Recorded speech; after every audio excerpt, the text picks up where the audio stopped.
What's up? Welcome to tonight's live stream. I'm him.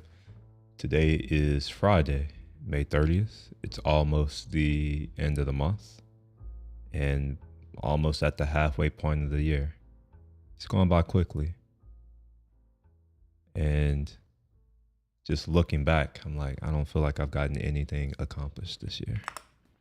Now, I'm not really into superstitions and all that kind of stuff, but I am aware of, different, I'll just call them ideas from different cultures, including my own. And this year's the year of the snake. And I happen to be a snake. And turns out that there's some belief that if you are in your year, that it's not a good thing for you. It's typically a lot of, I don't want to call it hardship that you encounter, but a lot of shit that you may have to go through. Now, I don't know if it leads to anything, but it's just some worth saying. I've been talking to some other people around the country, and there seems to be a growing consensus that a lot of people are unhappy. Now, I personally don't believe that happiness is a thing that you should chase. And the reason for that is I look at happiness as peaks. For the most part, what you should be seeking is contentment, which is where you average, so like hopefully you're going through life. There's going to be some pitfalls, there are going to be some ups, you're going to have some peaks, you're going to have some valleys, but if you're able to achieve contentment, all of those things they don't really affect you as much. It's almost like having a rolling average, but over a long window of time. So let's say that, you're going through a volatile period. Sure, that volatile period may pull down your level of contentment, but it should only do it slightly, and it should take a long period of time for it to, really bring you down. Now, that's just my mindset. I stopped chasing happiness about 8 years ago, and instead focused on just being content with what I have. And it's worked out. I was talking to someone today, and they were kind of impressed by the fact that, there's been no real change in my demeanor over the past 6 months. There's been no real change. I mean, there has been a slight change in my lifestyle, my how I live, but for the most part, nothing's really changed over the past 6 months. Also, my ability to handle hardship is quite high, given my background. And when I think about what I'm like, I don't even know if the right word is going through, because I don't feel like I'm going through anything. I've been unemployed for 6 months. And honestly, the actual fact of being unemployed doesn't really matter to me. What I have been focusing on lately is, how do I regain my discipline? Because I'm starting to feel myself slip back into the bad habits that I developed when I was traveling around the world. When, I didn't have to wake up at a certain time. I didn't have to adhere to any type of schedule or any of that kind of thing. It was pretty much just do whatever I want, whenever I want. And turns out that's not good for me. I need something to direct my attention or to structure my day. So what I've been doing lately is building routines that kind of give me something where it's like, all right, I know I'm going to do this tomorrow. And one of those things has been jump rope. It's easy to do. It's hard to make excuses not to do it, because I can do it outside on my balcony. I can do it inside. I have like 11 or 12 foot ceilings there, so I can do it inside of my apartment if I want. So if it's raining or storming, there's really no excuse. And what I'll be doing soon is returning to the gym. I don't have a strong excuse to not go to the gym either. I have a car. You know, my the electricity that I use to charge my car is free, and my gym is literally 3 minutes down the road. I can walk to my gym. It's 10 minutes away. It's a 15-minute walk, but it's about a 3-minute drive. So yeah, I've been thinking about using that as my anchor. And one of the other things that I have been doing is reading again. So I have a stack of books that one of them is, well, yeah, I'm about 30% through one of them. The other three that are on my desk are books that I intend to, hopefully I intend to, if everything goes well, if I manage to keep a routine, they will be done by the end of July. And, you know, I have more books that I want to read and get through. So yeah, that's kind of what's been going on. Oh, also with the photography stuff too. I've been thinking about going out more and just walking around and taking photos, because one thing I've noticed, and it struck me today when I was going to visit, I was visiting someone, I'll just say it that way. On the way to go visit them, I noticed that Houston has changed a lot. And it's changing very quickly. In fact, it's starting to become a bit hostile to look at, if you know what I mean. We have fountains. Well, we had fountains. You know, we had water fountains that used to, you know, kind of bring some sense of, I don't know, like you felt it was more of it was a nicer place to be. And I'm starting to see the conditions around me deteriorating.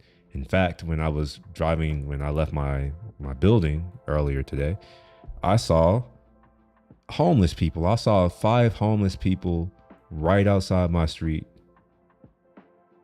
And I don't like that. Now, I'm not saying that, you know, I don't like the fact that they're homeless people on my street. It's just that I'm starting to see the deterioration of this country show up here in my city. And I've been talking to, again, they were asking like, well, what do I plan? Like, am I going to move from Houston? Where do I see myself going? And I had to be honest. I was just like, I don't know how much longer I want to live in this country. Now, obviously, there are certain things that I have going on here that kind of tie me to here, and I can't really leave yet. But the longer I stay here, the less I like being here in this country. It seems like everyone is angry. And a good example of that, and maybe I'll, you know, kind of flip the script a little bit and I'll watch some of the stuff that I actually enjoy, like gear reviews. maybe that's not a surprise that a tech nerdy dude, you know, who is into all these different things, he likes looking at gear reviews. But one thing that struck me is a new camera was recently released. And because there's 2 different incidents, there's a new camera release, and then there's been a new firmware release for the NPC for the standalone mode. And there's also been a new software update, a beta, NPC for your desktop version 3.5. So why am I saying this? I'm just starting to realize that a lot of things around us are really toxic. So the first thing, the camera announcement. Sony recently released the FX2. Let me switch my screen so I can show that. Now, I know some of you may be like, oh, you're reading into this too much. I don't think so. I'm noticing it in a lot of places. I'm noticing it on, you know, social media. And this is part of the problem, is that I think social media is destroying our country. And I was thinking about how all of these tech companies that, you know, have these social platforms, how they are negatively influencing the world. And I'm wondering, at what point are we going to hold these people accountable? So let's look at the first thing. So recently, Sony released the FX2. All right. So before I even go through these videos, let's just scroll through, right? Let's just scroll through some of the thumbnails as well as some of the titles and maybe a piece of the description. This first one is everyone wrong about the Sony FX2. Now this should be I didn't mean to play this. This should be an indicator of what I'm getting at, right? Like this camera's recently been announced, it's been launched, and people are flaming this camera. I don't understand it. I don't understand why people are so upset or anything, but let's keep on. Sony FX2 review. Does slow and steady win this race? I said I was going to read. Yeah, I said I was going to read the description, so I'm not. I'm just going to look at the thumbnail in this. The truth about Sony FX2, nobody's talking about. I'm going to say that this is a mostly neutral. This is neutral. This is neutral. But they become not neutral fairly quickly. Why did Sony make the Sony FX2? I'm going to call that neutral. Sony FX2, in-depth review, neutral. Obviously, Gerald Undone is not going to, like, he mostly does positive. This is more of a positive. And then here's something that's, I'm not going to call this neutral. I'm going to say is erring on the side of negative. Now, it's not that negative. It's, you know, it's his opinion, which nothing wrong with that. But why the Sony FX2 camera is confusing. Okay.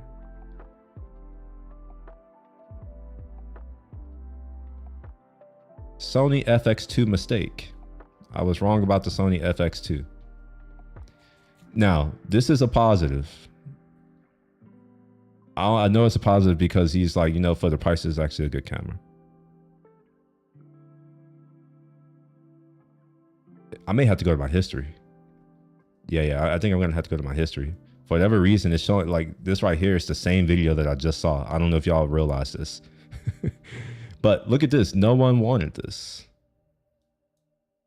Now, why is it showing me the same video more than once? No idea. YouTube, who knows? It's Blackmagic about to destroy Sony. The Sony FX2. Yeah, this is not really. Let me go to my history because it's not showing the bad ones anymore. This is just showing you know, people who had the camera early and they're doing their reviews. Oh, I guess here's one. One on Earth is Sony thinking with the FX2. The truth about Sony FX2. I'm confused by the Sony FX2. I've seen some videos of people making these incredibly harsh. Wait, hold on, wait a minute. I'm about to get pissed off. Why am I seeing shorts right now? At what point did I ask to see shorts? Every single day, I do this right here. Oh, they removed it. There used to be a thing where when you click this, you can say show less shorts, but now I guess I can't do that. I wonder if there's this is a tangent. Let's see. Is there a extension to remove YouTube shorts? I had to use Chrome. Okay, yeah, this is a, man, I don't want to switch back to Chrome.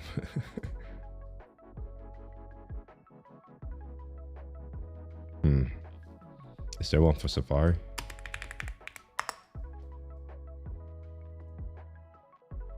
Look at that, but I had to pay $1.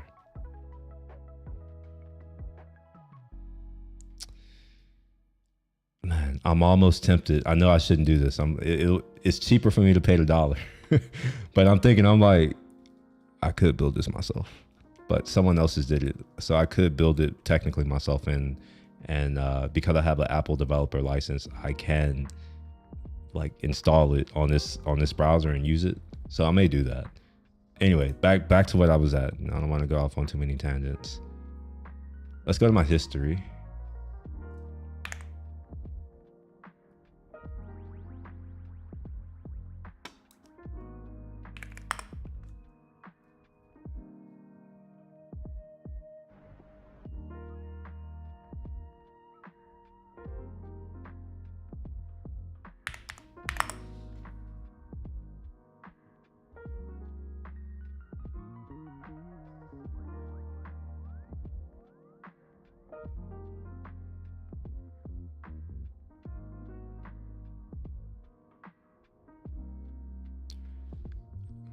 Interesting.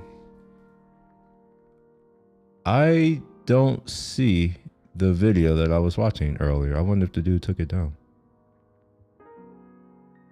Or is it this guy, John Willis? He doesn't have his pay. No. Okay, this is interesting. I watched the video earlier today.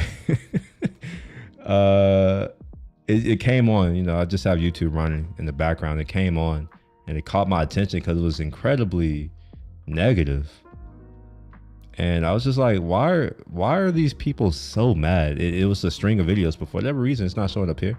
It could be that I used a different account on my TV, maybe. So it doesn't ruin too many things.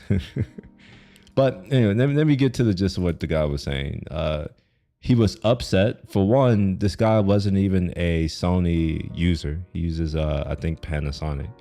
And I don't know. It's just like all these people are just all up in arms about Sony not releasing, in their opinion, a compelling camera. They see it as just a A7 IV, which, sure, whatever. The A7 IV is an excellent camera. I owned it for a while. And, you know, it got me thinking about how so many people, they seem to just want to look for something to complain about. You know, from my perspective, if a company releases a product and they release products every year, most people are not in the kind of position to where they can buy something every year. So my question is, why are there so many people that seem to exist where they're never satisfied with what they have? Case in point, what you're looking at me on, and I'm going to switch it to here. The camera that you're watching me on right now is a camera that I've owned since it came out. I want to say it's been 4 or 5 years. Actually, I don't know. It's 2025. Let me see. I'm gonna do some math right quick. Let's do some math by going to figure out Sony A7S III release. Okay, yeah, 5 years ago. This camera came out about 5 years ago.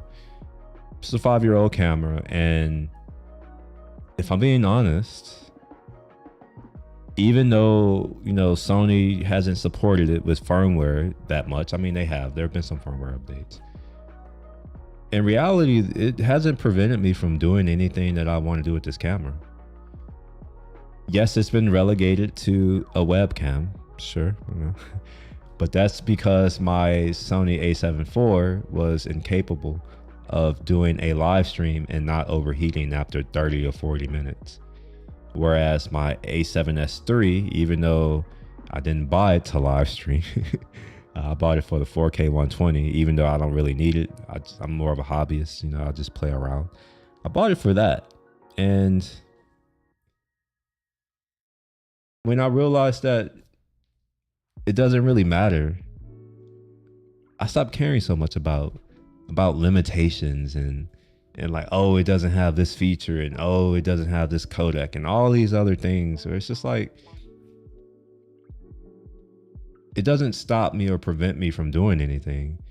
And it makes me wonder, are there any other people where they have these devices, whether it be a camera, a phone, a computer, a keyboard, like not a typing keyboard, but a synth, like that type of thing, or some music gear or any of that? Like, why are there so many people who seem to think that whatever they have is not enough? It's almost as if they believe that it's the gear or the things that they have that make them better, instead of focusing on the thing that really makes you better, which is yourself and your capability, your skills. Instead of focusing on those things and honing that, it seems that people have externalized their own mediocrity. Hey, mama.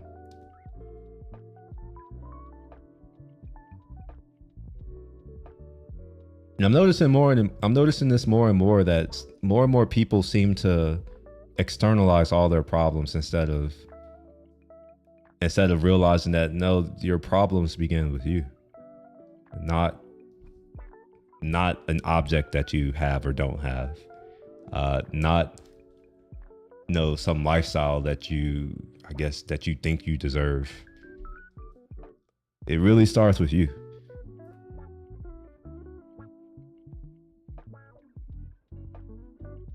Anyway, let's go on to the other thing. Let's go on to this NPC. Wait, did I just close my history? Yes, I did. My gosh. All right, let me find history again. I didn't even finish watching the video because the dude, it was just like so angry sounding. I'm like, why is this dude so angry over a free software update? It's technically a beta. Why is this man so angry over a free beta that no company is beholden to give you? Like, it's something for free. And even things that are free, people are upset.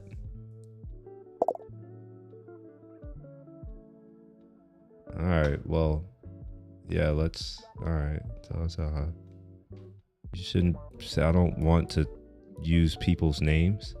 Like, this is a public thing. Like, let's keep that in mind. No one here needs to know anything about me like that. And who I know. NPC. Let me go to my history.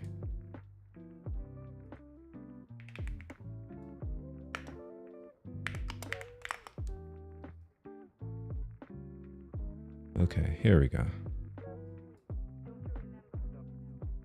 So this popped up today.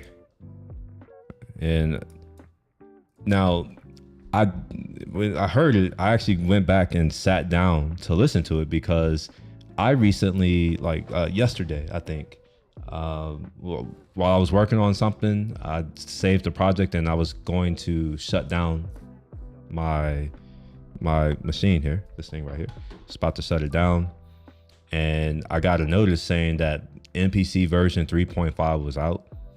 I don't keep up with software updates anymore. I'm at a point where I just don't care. Like, it doesn't change my life one way or the other. But whatever. It's a new update. Sure, let's do it. Maybe it brings some performance improvements. Maybe it makes certain things easier to do. I don't know. So I'll just whatever, install the thing, and I don't think about it. Next day, which is today, I turn on my NPC and I proceed to play around with something. In fact, here, let me. So what I'm gonna have to do first is I gotta turn down, or just do that. Just do that. So I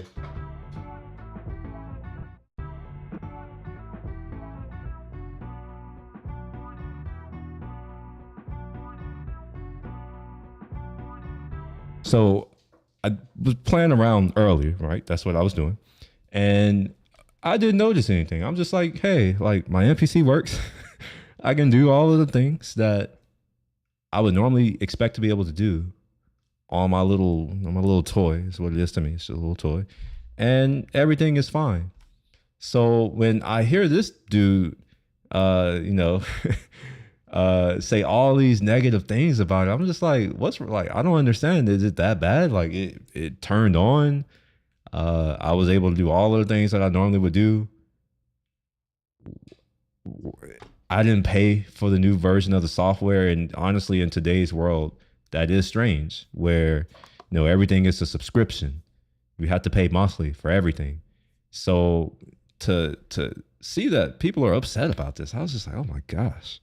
So I want to watch this video, and we're not going to watch the whole thing because I actually stopped. I was just like, you know what? This dude is not saying anything valuable to me.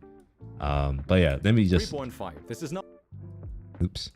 It's such a 3.5. This is not only the version of the new NPC software that recently came out. This is also the score that I give to this software. Out of 10, of course. Why so low? Well, actually, let me show you. There is only probably one reason why I feel happy about the release of this software. It's more of a life hack, but I will show you it a bit later. First of all, let's discuss the new features.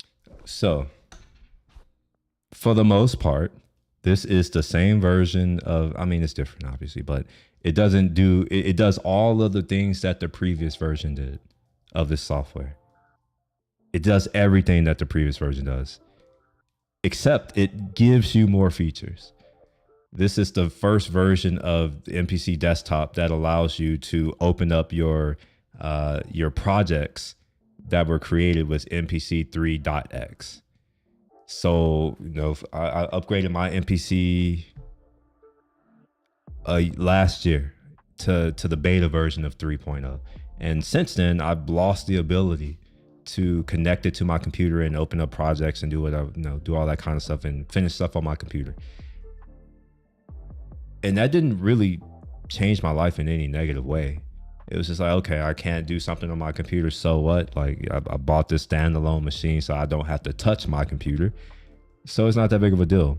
Now over what, 6 or 7 months later, maybe 8 months later at this point, I can get this version of MPC and I can open up my projects. And just let's listen to how he describes this. Which are only, I guess, 3. The first and the most important update is that now we can open our projects that we made in 3-point-something standalone version in the software on our computer. This is a good thing for many reasons, because you can finish your projects using some third-party plugins like Sooth2, Isotope Ozone, or anything. You can mix and master, you can export maybe in a more convenient way, although it's quite a debatable thing. For me, it's just easier to export into my SD card and then import into Logic or Ableton or something like this. But you can just finish your projects using this hybrid approach of maybe adding some VST plugins, and this is number 2. Now they support VST3 plugins, and for me it's not big news. I even didn't know about the fact that the previous version didn't support VST3 plugins. It's such a nonsense, like a DAW in 2024 didn't support VST3 plugins. This is actually crazy. Personally, So I just want you to take note of the fact that this man didn't even, first of all, I have to do this. First of all, he didn't even know that it didn't support VST. And he also doesn't seem to understand that the Akai MPC is not a digital audio workstation. It's more of a sequencer. So he's trashing this update that gives a crucial new feature, which is you can actually open up your projects, which I think is a big deal. And then he's upset that it now supports VST3, which are external software plugins. And then he follows that up by admitting that he didn't even know that it wasn't supported in the first place. So it begs the question, why are you so upset about it having it now? It's almost as if he's looking for something to be upset about. just checked this box not to show VST3 plugins because they make a huge list of different plugins. I just stayed on my audio units. But for a lot of people all over the world, the support of VST3 plugins is a big deal, and this is new feature number 2.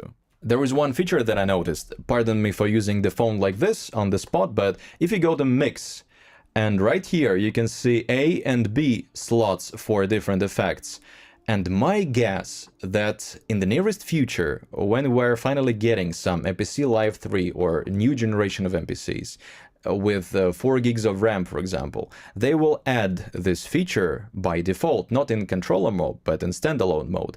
And in standalone mode, we would finally use not only 4 slots available, of course there is a life hack to send it to Submix, but we will just by default use 4 slots for effects right here and then select B and add 4 more effects. I think it's perfectly possible for 4 gigs of RAM, because right now even the MPC X SE, it doesn't utilize all of its power because it's still the same 2017 version of MPC. And again, maybe he has the MPC X SE. I have one. It's right here. It's the MPC X SE. It has 4 gigs of RAM. Sure. My life hasn't changed as a result of it. My music hasn't gotten better because it has more RAM. And when I think about some of the music that I grew up listening to that was made on things like devices like the ASR or the MPC 60 that had a couple hundred kilobytes of RAM, my question is, why does it matter how much RAM it has? Either you're creative, either you're gonna make something good or you're not. In any case, there seems to be a lot of stuff like this going around where, you know, nothing that any company does is ever good enough. It'll be different if these people are, you know, they are being constrained or limited in some way. And I'm going to give myself an excuse. I have a Mac Studio and I run up against the limits of my Mac Studio often. I will complain about it at times during those workflows, but any other time, it's like, whatever, it works. I don't have to think about it. Now, given that this is a, $8,500 computer, you know, computers are more, I don't know what happened. How are computers even damn near like $10,000 these days? I don't even know. But even though it's an $8,500 computer, I still don't really, like, my day isn't ruined at all by some of the limitations that I run up against on my machine. And let's say that, you know, Apple decides that they don't want to release a new version of Mac OS, or maybe they do release a new version of Mac OS and it doesn't add any new features. For instance, like, it doesn't have Apple Intelligence or whatever BS that they're doing these days. I just wonder, are there going to be a huge, like a large number of people on YouTube who make negative content about that? And this is where I get into, I think that they are being incentivized to make negative content. This is where I'm going to give them some grace. People like this gentleman here, I got to give him some grace. So I'll give him some grace now. I'll give him a like. So, wait, why is it? Okay. I think that it's mostly social media. Companies like Alphabet and Meta and whoever else. I think it's in our media, our mainstream media, as well as most companies. It seems to me that they are profiting off of despair in our country. Negative content captures and engages people more than positive content. And as a result, all of these algorithms, because we've automated a lot of things, pick up on those signals. And what they'll do is they'll basically get into a feedback loop where, you know, negative content brings more eyeballs, more engagement, more ads. And as a result, the algorithm prioritizes content that's more likely to be controversial or negative in nature, because, well, these companies, they have a perverse incentive to ensure that the things that they show you are going to make them the most money, even though it's the worst thing for you. A good example is what I was just complaining about right here. Like all of these shorts right here, I can't remove it. I don't have a say in what content is shown to me anymore. And in a world where most people just take whatever is given to them, that's a recipe for disaster. Because people's perceptions of the world is shaped based off of what they are told. For most people, unfortunately, most people are sheep. And I don't mind saying that. Some facts are just, facts are facts. People will take whatever you tell them and they'll run with it. Oh, yo, what's up, Casual? Yeah, social media is very disgusting right now. And I have a whole channel, or what do you call these things in Discord? Are they called channels or chats? I don't know what you call these in Discord. I'm gonna call it a channel for now. If you use Discord and you know what they're called, just correct me. But I have a whole channel in my Discord called After Hours Live. And all it is almost kind of like basically a social experiment to me at this point. All it is all of the negative crap that I see on Instagram. 90% of what I see on Instagram is negative, despite the fact that the people who I follow are not negative people. In fact, mostly the only people I follow are people who I know in real life, or who are my friends, or people whose work I look up to or aspire to eventually be able to produce. Photographers, videographers, some of them are designers, you know, for the people who are my friends. And despite that fact, what I'm being presented, you know what, I'm going to show what I'm being presented. And if this gets my video, like, I don't know, if this gets me in trouble, it's just evidence of the fact that what these companies are doing are disgusting.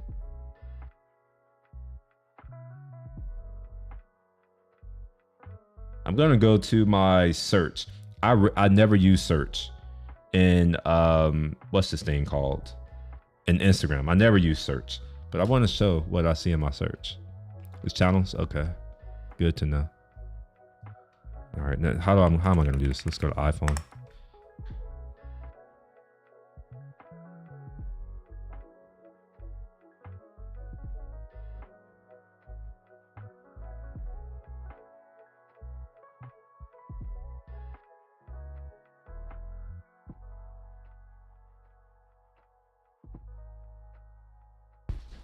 This is my developer iPhone. So basically it stays connected to my desk. All right, so I already pulled up my search. It's better. It used to be, it was basic. Oh, well, actually, no, I'm not going to show this. My bad.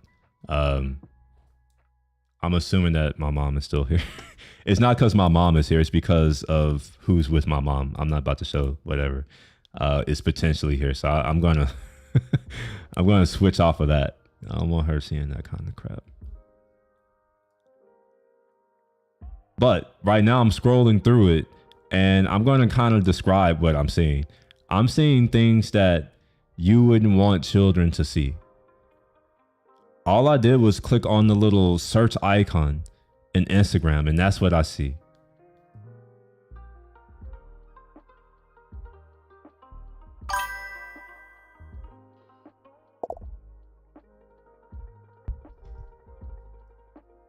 Mama, are you still here? If you are, say something, because if not, I'm gonna show I'm gonna show what I'm seeing right now.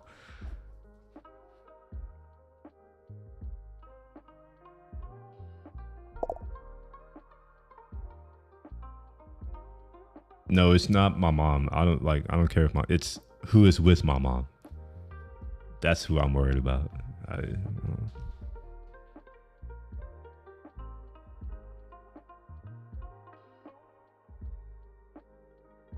Turns out there are still people in our country who have some damn sense, and who don't believe that, you know, you should show children all of these explicit things.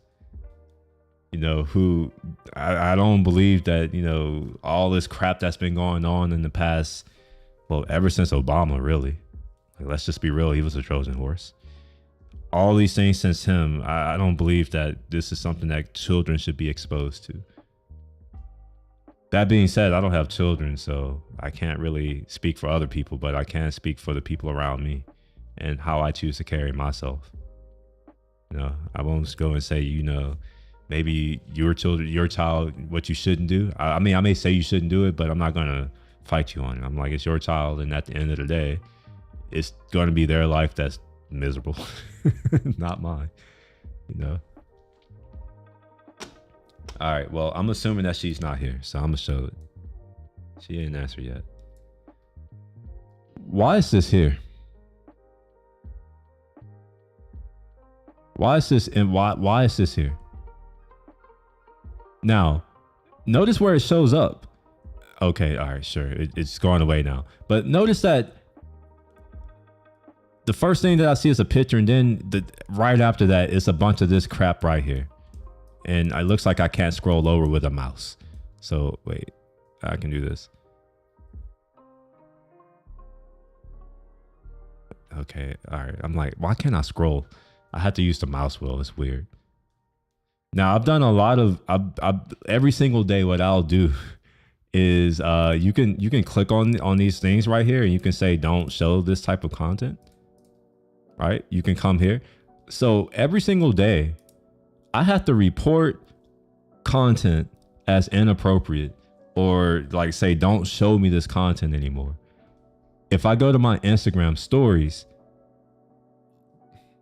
every single one of them has one of those ethos at the bottom, like with those lewd pictures of like a lewd profile picture with some lewd comment.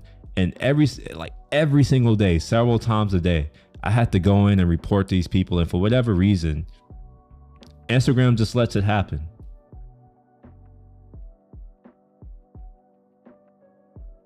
And it got me thinking about this I don't know, this gaslighting that they do when they're always talking about how, you know, we're committed to your privacy, and, you know, we want to ensure the best experience for our users and all that kind of stuff. But at the same time, they do things that are openly user hostile. A good example of that, and I guess the best example of that, is when they took away the chronological feed, which consisted of content from the people who you follow, and they replaced it with whatever the hell we call it. I don't even know what they call it now, where it's just a bunch of crap that you didn't ask to see. And it's removed a lot of the value that I see in a lot of these platforms. And it's got me wondering, like, is there money involved in here to try to keep people tied and invested into these platforms, even though they know it's the worst thing for them? So let's say I was making money on Instagram, or let's say that I wanted to, you know, promote my business, right? And I wanted to do that through photography because that's what Instagram was originally for. How many companies put up with this shit because they don't really have an option? We have these monopolies. We don't really have choice. Choice is an illusion in our country. Just think about it. Where else can you go to watch videos like this that you're watching right now? What competition truly exists? Let's say that you don't want an Apple computer. What's really your and when I say computer, like, let's be real. Manufacturers, OEM manufacturers are irrelevant. Like, they don't really exist. People use Windows or people use Mac OS. It's now called Mac OS. And a minority of people use a Linux system.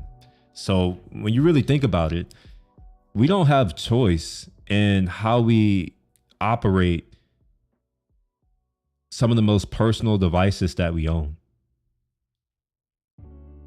Let's say that Apple does some things that I don't want or that I don't like. My options are I leave the entire Apple ecosystem. I lose access to all of my apps that I depend on, that I rely on to do my work. I lose access to the services that I use and rely on to communicate with my friends or to have meetings or whatever. A good example of that is FaceTime. I use FaceTime, especially on my computer. You know, I don't have to pay for a Zoom account because most of the people who I know use iPhones. So we can just do a FaceTime thing and I can share my screen that way. I can see them, they can see me, I can change cameras, I can do all of that kind of crap with FaceTime. So let's say that there's just certain things that Apple are doing that have nothing to do with FaceTime, but I can't turn those features off. These Trojan horses, like content analysis that happens on my machine. It's using my energy. Apple doesn't pay me for that. It's using my energy and it's using my computer, which, you know, it's my computer. I pay for it. It's using my computer to do these things that I don't approve of. I don't want my computer analyzing any content. I should have the option to opt out of that, to turn it off, but I don't. And some of you may say, oh, well, you can switch to another operating system, all that kind of crap. And I would argue that no, not really. Because again, the software that I use. A lot of it is Mac OS only. But let's say that all of the software I use there's a one-to-one alternative on Windows. Well, now I have to tolerate the Windows spyware, Windows 11. There are a lot of people who don't like Windows 11. And I'm one of them. I haven't liked Windows since Windows 7. I believe that the last good version, and I'm choosing my words carefully. I'm not using great. I don't think any version of Windows has been great, but I think the last good version of Windows was Windows 7. That was the last good version of Windows. And before that, XP. XP is the only version of Windows that I would see to you if you're like, oh yeah, that was a great version. I wouldn't argue with you. I wouldn't agree, but I also wouldn't argue. I'll just be like, I can see why you would say that. And I'm starting to get a little bit frustrated with this downward trajectory that we've been on with our software, our services, the environments that we live in. Again, they're homeless people outside my building right now. To give you a little bit of an idea, the average rent in this building is about $5,000 to $6,000 a month. We have upstairs, just 2 floors up, rent start at $15,000 a month. I'm not living in a not well-to-do area. But for whatever reason, as soon as I walk outside my door, I'm confronted with that.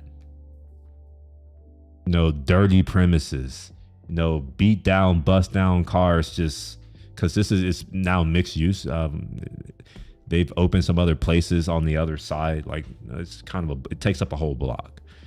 And I'm just ratchet ghetto people, busted down cars, people just dressed. Oh my gosh, it's really bad. I've never seen an app that sends you more of what you say you don't want. IG is bad. You know what? IG is bad, but I think YouTube is maybe worse at this point. Let's take a look at this UI for YouTube. I thought something was wrong with my, because sometimes when I do these live streams, I'm zoomed in. So I thought that I was zoomed in, and then I was like, why is it still zoomed in? No, they've changed the front page. Now I want y'all to understand, I am on a 32-inch 6K monitor. I should be able to what is this? 1, 2, 3, 4, 8.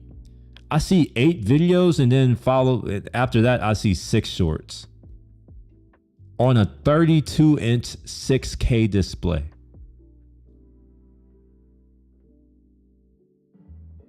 Just let that sink in. I'm not on this tiny screen. I know if I was on my little 16-inch, and I know that's larger.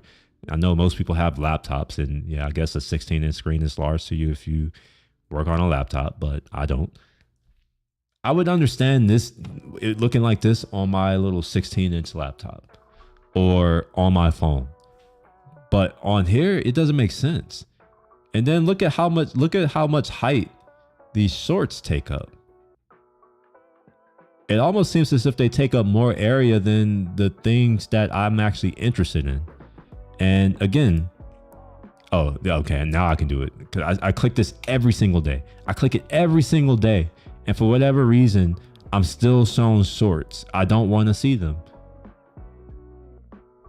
And this is one of the reasons why I think that it's a dangerous thing to let other people control your computing experience. This is why I've never been a fan of the cloud. I look at it more from a philosophical standpoint. I know some people, they're only looking at convenience, but I think that that's how you fall into tyranny. People are more concerned about their short-term comfort and, just having conveniences than what the long-term ramifications of, allowing other people to control your experience does.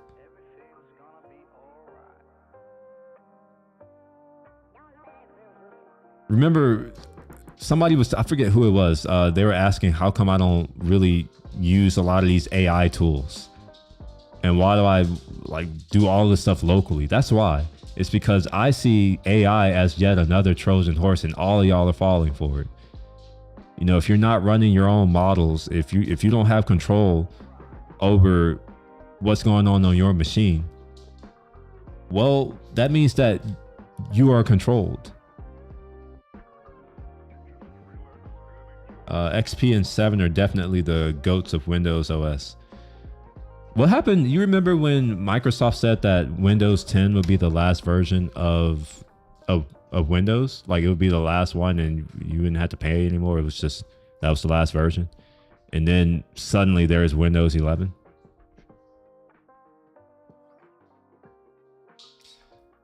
Did y'all know that there are tools that exist literally to debug Windows? And also, look at what I'm having to do here. I'm having to type Reddit at the end of all of my searches so that I can actually get useful search results. And I have to do dash AI like that, which basically says, don't show me AI anything. I have no interest.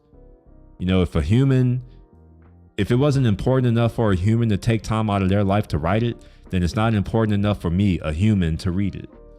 And I wish more people thought like me, but I understand that most people, I don't know, maybe it's the curse of being in the top 1% in everything. It's that I just can't relate to most people, and I don't understand most people. Why do people accept or tolerate certain things? It doesn't make sense to me. But here we go. The fact that there are actually whole forum posts and people have made scripts to make Windows 11 usable without all that bloat crap, with all the what is that, Windows recall. Even though I'm not a Windows user, I don't like this because there's no competition. Let's be real. Mac OS is not a real competitor to Windows. I know, you know, a lot of people, there's a lot of content on Mac OS and Apple, and I think that their influence is outsized for their market share. Yes, they have a fairly large market share of the smartphone market, but let's be real, they don't have a majority market share. Let's see what the market share is right quick. Market share, smartphones, world.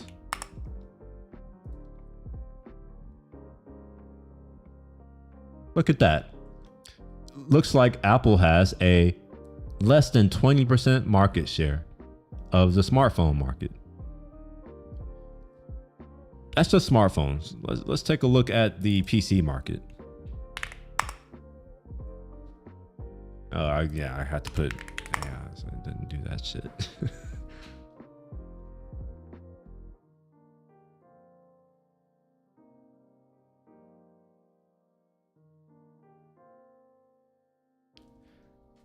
This right here says iOS and macOS. I don't understand why they did that. That's weird. It's very weird because iOS and macOS are completely different. Huh. I don't see macOS here. Oh, here we go. Yeah, here we go. 5.6, less than 6%.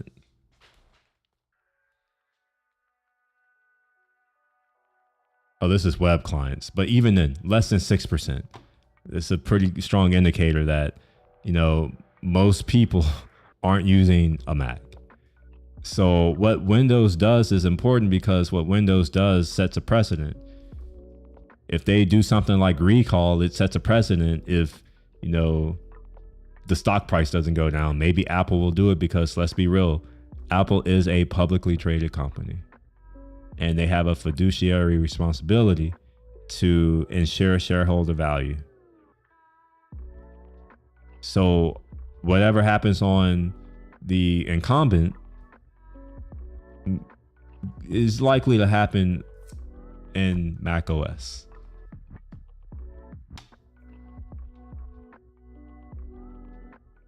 Anyway, let's move on, I guess. It's my rant, I suppose.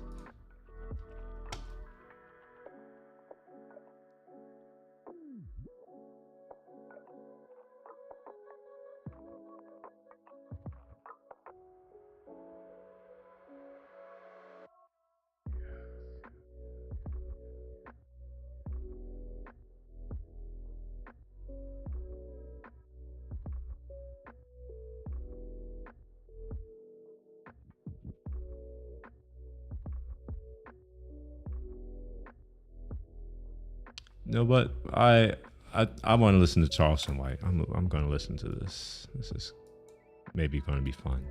This is a comedian, an actor, a hustler, a new author. Whoever did this audio did a very bad job. Fortunately for you all, I'm an audio professional, so I can fix their mistakes so that it's not happening in one ear. So just give me a moment. I'm going to wait and see if it corrects itself. Maybe it does. And somebody that I don't have to ask to tell me exactly what he thinks. Please welcome, oh God, here we go, Charleston White. No, I got to fix it.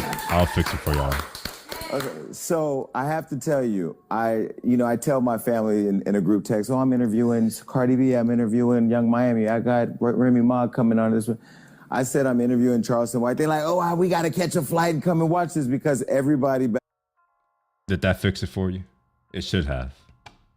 It should sound fine now. So let's... Back home where I'm from, Stockton, California, where I live now, as you know, and around the country, watches you online, is tapped into everything you say and do. And I think every time you turn on the internet, you go viral. I don't know if that's by design. That's intentional. Is it intentional? Yeah, I do that intentional. You do? Yeah. Welcome to the show. Yeah, I appreciate you for having me. I was actually one thing I am excited curious and nervous. about is why is this this looks like somebody recorded their TV.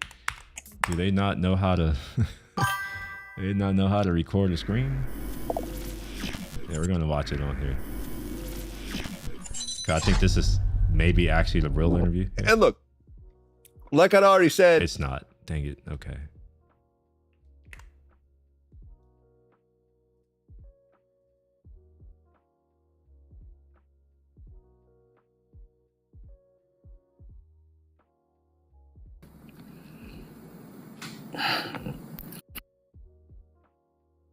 The tea, sipping less tea, sipping more cappuccino. Yes, this is the set where we sip cappuccino. But the thing that I find interesting about you is I don't know half the time when I'm watching you if it's an act, if it's real, what you believe, what you don't, because what I do know for sure is we have lots of intersections of similarities.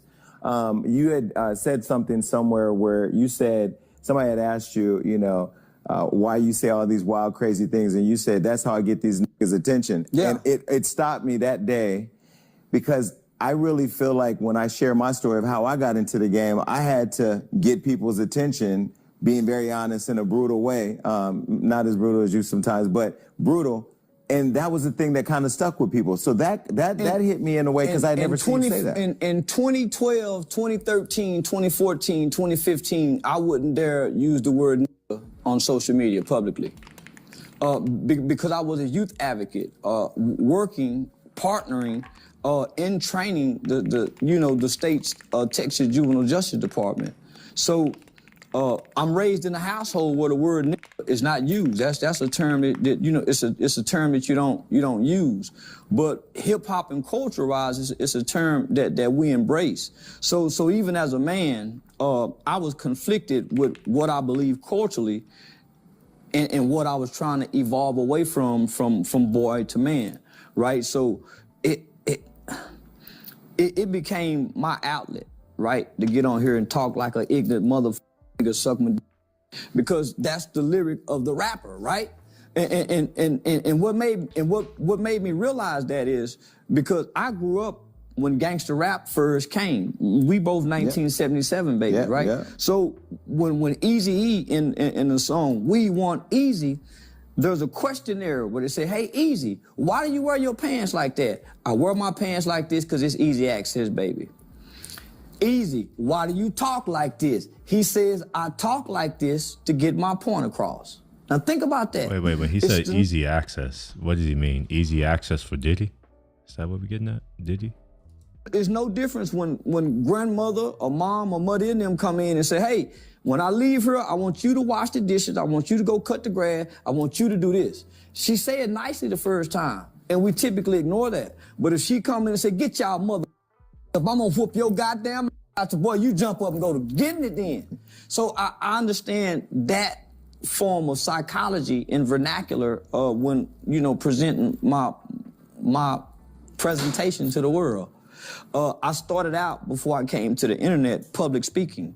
My public speaking then went to motivational speaking. So by the time I got to the internet, I had already been through community college. I was about to drop out in college as a pre-law student at Texas Western University. So I had studied theater and arts, drama, professional speech, introduction to speech. So I just brought all that to the internet. So that's why it seemed like the character is so conflicting, because it's all in one. I can't come tell the truth 100% of the time. It's just like the teacher can't just really teach to our kids. They have to put some form of music or arts or fun to learning. So I just brought that to the internet, but in a villain-fine way. I wanted to be a villain. But why did you, so you intentionally want to be a villain? Yeah, I wanted to be a villain because this what I know from studying our culture. We all start out loving all our favorite celebrities, only to end up hating them. I watched us. I'm a Michael Jackson baby. But we turned on Mike in the end. Yeah. When all those allegations came, we started calling Mike crazy, and when he was wearing the mask.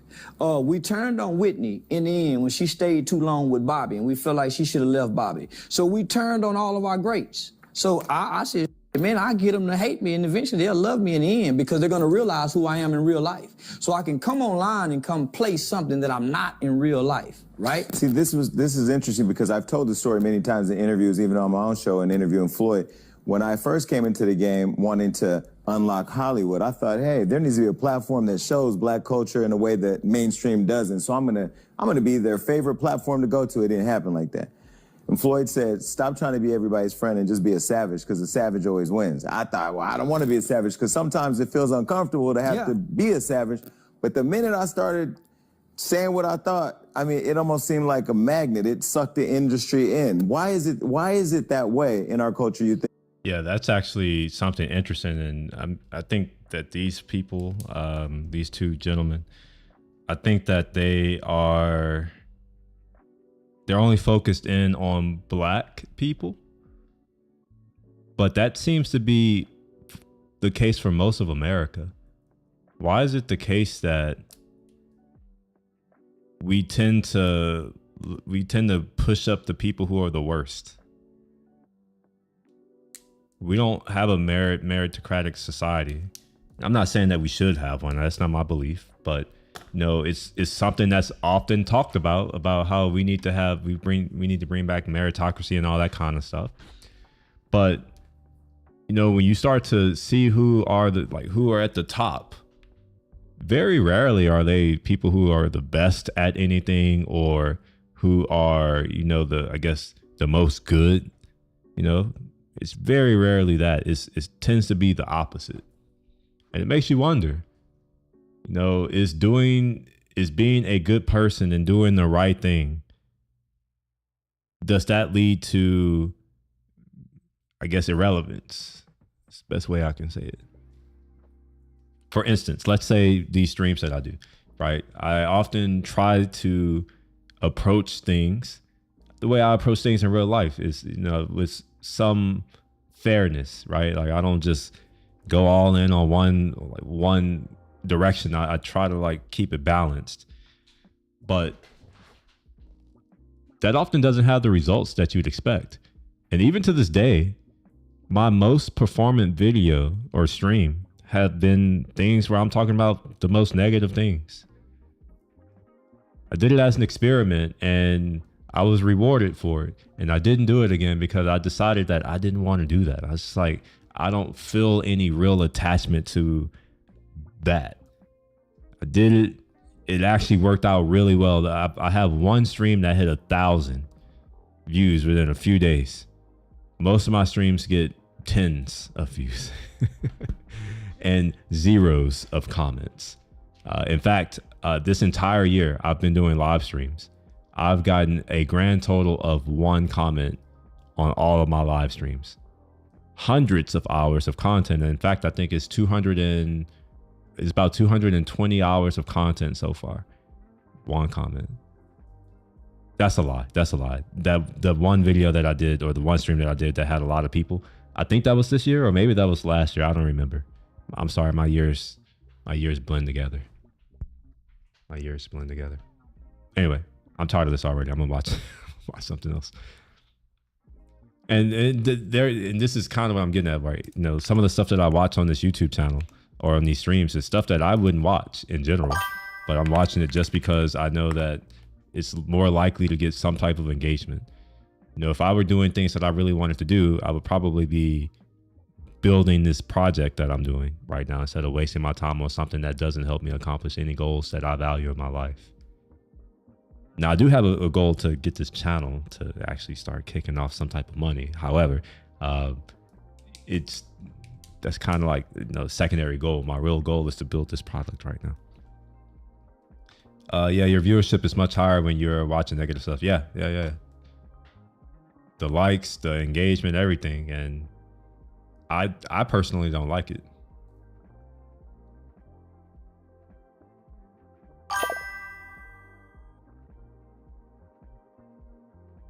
No, I'm not asking you to comment afterwards, bro. Like, I'm not saying that. You know, you're not the only person who watches these. Well, maybe you are. Like, let's be real. Like I said, there are tens of people who watch these live streams, but no, that's not necessary. You don't have to comment. I hear from you enough in the what do you call this thing? The chat. I'm wondering if have we already gone over these things? Because they all have a watch, but I don't remember watching any of these. Okay. All right. What is up, all right, we're just going to watch it. This is Chinese Historian. He's just funny to me. Like, some of his takes are kind of wild. I'm not even going to lie. No, he does have some insights, you know.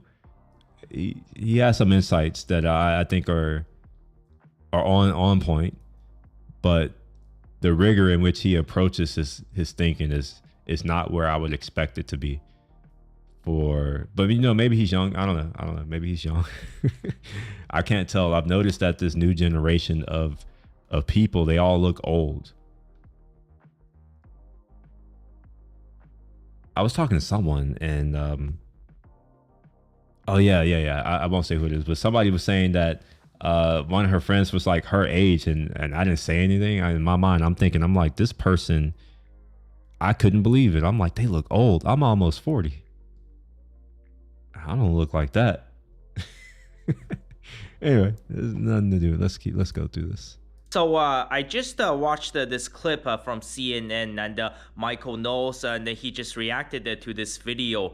And I have to say, I'm 100% shocked and disgusted. So this is a emergency video, and you guys are watching this Friday. I'm recording this Thursday afternoon. Don't worry, I can get these videos recorded, uploaded, and edited very quickly. It will be on YouTube in just a few hours time, and it will be public tomorrow on Friday. So I usually don't like to react to videos because of copyright issues. I'm going to flip this video horizontally. So here's a short clip from CNN about this girl, Alicia. So she's currently attending the University of Connecticut. I would say one of the best universities in America, possibly in the world.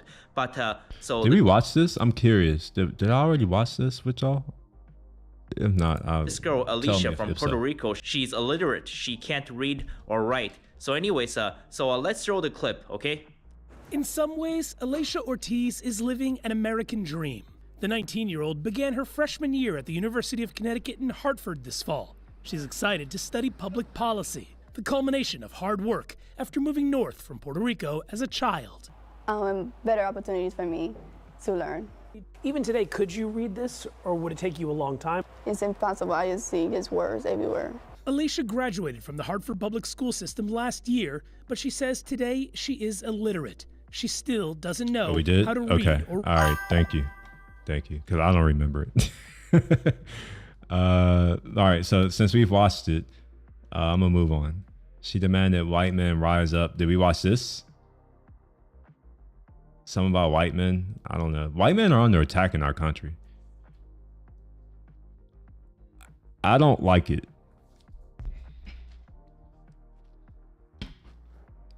I thought we wanted to move past racism.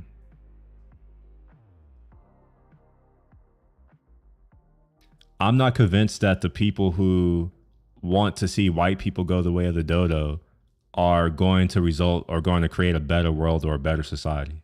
I'm not convinced of that fact. Or maybe it's not a fact of that statement, of that belief. I'm not convinced. Right. Wait, what? Okay. I'm like, what? Oh, you know what? We have watched these. Okay. We've watched these, but this is where I think I want to do I investigate the South Africa chaos, because somebody said they want to watch that. Or maybe it was further down.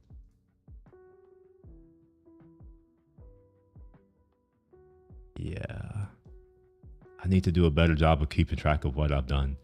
Maybe I need to start deleting them. I said I was going to do that, but I never went back and added links to the videos. The reverse up. So we'll do this. We'll do this one. I'm very grateful for her. No, and people like her. There are people who are doing real journalism now.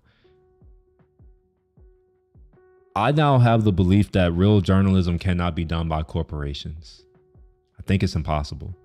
And I hope to see more independent media. In fact, I'm doing my part.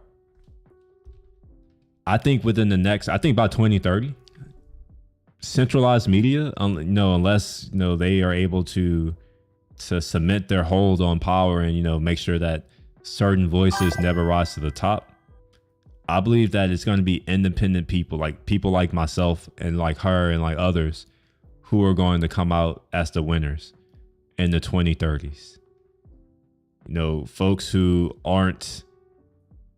don't have these ulterior motives, right? In my case, I'm more interested in the truth, and I'm more interested in having meaningful dialogue about these issues, because a lot of these issues are complex and multifaceted. Oh, we watched this one too? We watched the South Africa? I actually don't remember this one. And here's how I know I haven't actually watched it. Because for all of the videos that I watch on stream, I make sure I like it as a minimum. And I probably would have subscribed, and I haven't yet. So I don't think I've finished this one. But if you feel strongly about it, I'll just trust you, because my memory is not to be trusted all the time. Let me go ahead and give it a subscribe, and I'll play it for now. Just chime in and say, yeah, we've definitely seen this whole video. South Africa, white people are the minority, only making up 7.3% of the population. All right, already, I think it's worth stating that white people, I'm using quotes, is because I understand that they aren't a monolith either. If you've ever been to Europe, you will find out that there are dozens of countries in Europe, and they all have their own they all have their own histories. A lot of them speak different languages. They're different cultures, different everything. They're different societies. Just like when white people look at me, and they say, oh yeah, like black people. It's just like, it misses the point. I'm like, I have nothing in common with people in Haiti or Jamaica or the Bahamas or wherever the hell other people with my skin color live. We're from different places, different civilizations. No idea. It's like Nigerians and Ghanaians. They're both technically the same skin color. They live in the same region, but they formed different societies. And in fact, they used to war with one another. So, I think it's important to state that white people, and I'm using in quote, are a global minority. Just let that sink in. They are a global minority. Yet for whatever reason in their homelands, they're treated in such a way where it's just like, man, you can't go to any other country where, a people is a majority and they just acquiesce. And, they want to be good and seen in a positive light so much to where they let you run all over them and trample all over them. I have a certain kind of feeling against that because, well, due to no fault of my own, I was born into their civilization. And I've had the opportunity to go and visit other civilizations. And I'm gonna be real. I'd rather live in this civilization. I would never want to live in these other civilizations. I can't think of a civilization that's better for me to live in. Now, that may be because I was born here, I was raised here, and obviously I embody the values of our civilization, of our society. So that could be it. You know, I literally couldn't live in certain countries because I have a habit of saying what's on my mind, which is a value that we have in our civilization, that we are free to say whatever we want. That's not the case everywhere. Anyway, that's Donald Trump recently said this. It's a genocide that's taking place that you people don't want to write about. After that, the president of South Africa, as well as the United States legacy media, has been denying these claims. If there was Afrikaner farmer genocide, I can bet you these three gentlemen would not be here. Liar! I traveled across the world to hear stories of Afrikaners and white farmers in South Africa. Trump is not misled At all. He's speaking the truth about South Africa. They can deny it as much as they want to deny it. That they've now become cowards. So in this video, we are going to understand what it is like to be white in South Africa, and let's understand what they are calling the reverse apartheid. But what's happening here is worse than apartheid. It's a disgrace. There's been robberies at our house. I've been attacked. My own father nearly died under a farm attack. They don't want to acknowledge that all these things are happening because then they have to take responsibility. I had to take him to hospital with 25 stitches in my head. Well, The United States just opened up a refugee program for Afrikaners, and 70,000 people have already expressed interest. And since 1985, 600 to 800,000 people have left. So we have one law on this farm. Do unto others that you would like to be done to yourself. there's a lot of racial laws in South Africa against white people. Black economic empowerment. They added a few B's to it as Whoa, We wait a have minute, wait a about minute. 800. I've seen that fist in that particular one. I've seen that before.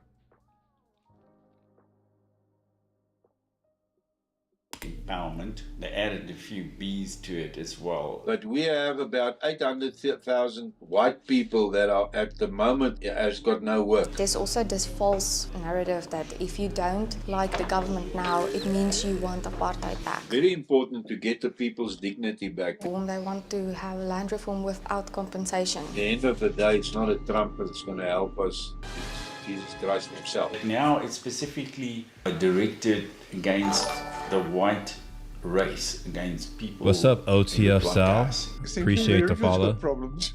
Also, would you please make sure that you are subscribed to my channel? Let's go. If you happen to be in South Africa or from South Africa, let me know. Or if you know people in South Africa, like, tell them about me. Cause I like to learn. I like to know more about what's going on there. I only know a few people, and they live in Johannesburg, or I don't know if they still live there. Obviously, when I met them, it was 4 or 5. Well, that's not obvious to y'all. I'm sorry. It's not obvious to y'all. It was like 5 or 6 years ago, and they invited me out to come visit them, but they did say that conditions were getting a little sketchy. Cause I was worried. I was like, I heard that there's a lot of violence going on. They're like, no, that's further south of us, but maybe it's migrated up to them. Yeah, KFC. So you probably don't really come out like this much. Big intersection, the light's not working. The street lights, yeah. Oh, there's lots of blackouts, right? Our generator's in for repair, but I saw on the schedule we should be okay. And when the lights are out, do you treat it like a four-way? This is the one shaking you down. Yeah, these ones right here. Checking, and then they start talking, and then they want money, or they tell you they want iPhone. And are they armed? Yes, and they're not afraid to exert excessive. Every month it gets incrementally worse. As soon as I arrived, I began an interview with an African. It's so sad because it's such a beautiful place. I really should have went. I kind of regret not going to South Africa while I was already in Africa. I was in North Africa, or more north. I was in Kenya when I was talking to to the group of folks. I think it was like 20 of them. I met them at a machine learning Indaba in Nairobi, and I had an opportunity to go down there because, you know, like there's nothing stopping me. It's not like I had a job to worry about or any other type of things to worry about. But I was in a rush because my GT3 had came in. I was just like, you know what? I want to go back to America so I can pick up my GT3 and go drive at excessive speeds. And I did do those things. I did get it in. Tanner, when author driving and commentator at excessive Dan Root. speeds. We're here in South Africa. What's the truth? I think the truth is that, you know, when you're talking about genocide, it's sort of, well, define it in various ways, I think. And you know, there was that American expert, Gregory Stanton, who compiled, you know, the 10 stages of genocide, and it starts off with, say, hostility, and then it moves on to organization. I can't remember exactly each stage, but I mean, we are sort of at the stage now where there's a lot of hostility, say, from this political party, this extremist political party called the EFF, the Economic Freedom Fighters. That's an out-and-out kind of Marxist revolutionary party headed by a man called Julius Malema, who goes around, you know, singing the song "Kill a Boer, Kill a Farmer" to these large crowds. So that's very concerning. So these people, when you want to hit them hard, go after a white man. We require no permission. Revolution demands that at some point there must be killing. Kill the poor, the farmer. Shoot to kill. Kamaza. Kill the poor, the farmer. So quantitatively, okay, millions of... You know, Marxism has left a long-lasting stain on human history. And what's ironic is that so many people don't even know who the hell Karl Marx is or didn't read what he had to say. There are a lot of people who did, but there are more people who did not. Karl Marx was a rich man. Just so you know. And it's ironic to me how all these folks who promote, you know, state ownership of things and, you know, like equality, this egalitarian society, what they fail to realize is that we can all be equally poor and miserable. And that's generally what has happened in societies that have adopted some form of Marxism. People have not been killed in South Africa, at least not yet. But qualitatively, you know, we've had such extreme violence and torture and during these farm attacks. But in South Africa, it's moved completely to the left. You know, so if you say we want equality for white people, that's considered a far right statement. That sounds like here in America. So the Overton window. That sounds like here in America. Everything is being labeled as far right, as if right is evil, and I guess being left or liberal is good. For what it's worth, that is that's something that happens in Marxist regimes.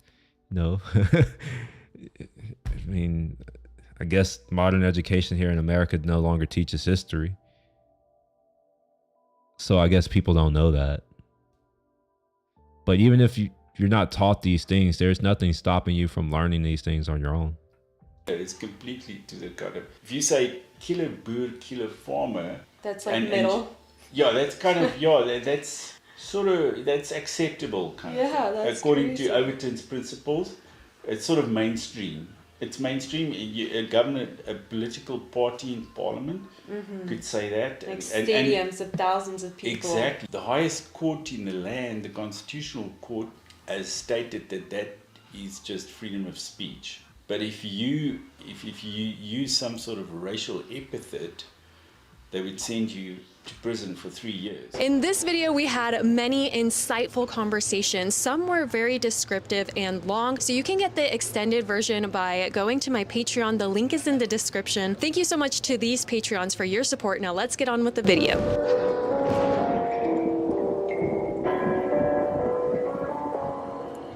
The next morning, we headed out to the Voortrekker Monument located in Pretoria, South Africa. We are here at a monument that represents the Blood River. After they signed an agreement on the land, the Zulus told them that they were going to have a celebration, and during that celebration, they killed all of them, all of these women's husbands.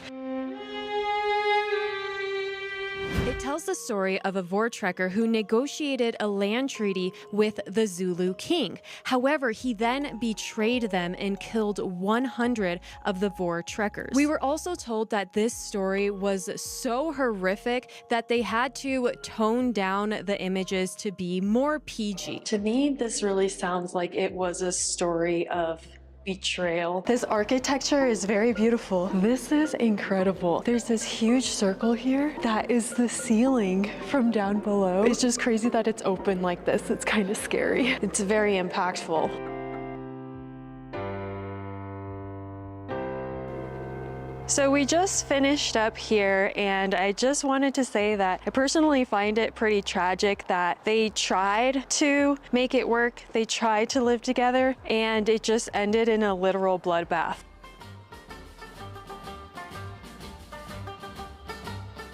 One thing that they've been telling me is that complacency kills. And if someone is beginning to rob you and you're just like, okay, here, take all my stuff, and you just allow it to happen, then it's just gonna escalate further. That is absolutely 100% true. And that's been happening here in America. I think this is what tolerance gets us.